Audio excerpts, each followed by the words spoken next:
The judge overseeing former President Donald Trump's classified documents case is hearing arguments about whether special counsel Jack Smith should be removed from the case.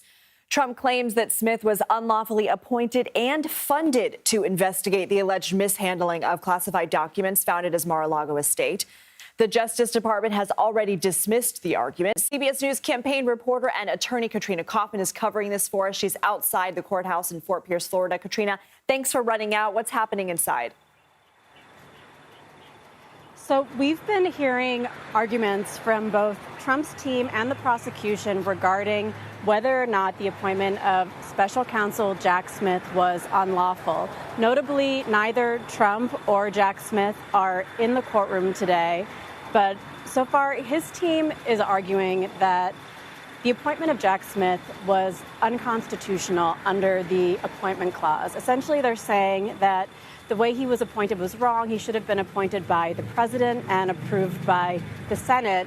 The prosecution says that the Attorney General Merrick Garland did have the ability to appoint Jack Smith as special counsel, that there is precedent for this in U.S. v. Nixon.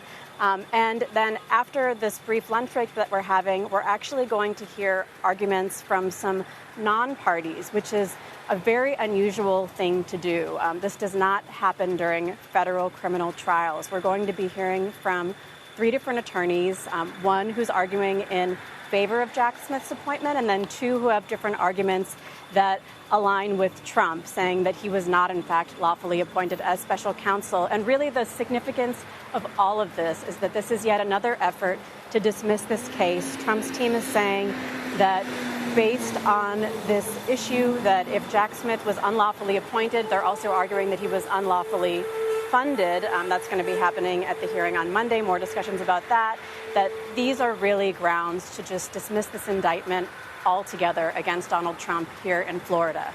So you kind of mentioned one. What were some of the criticisms that this judge is receiving about how she's handling the case?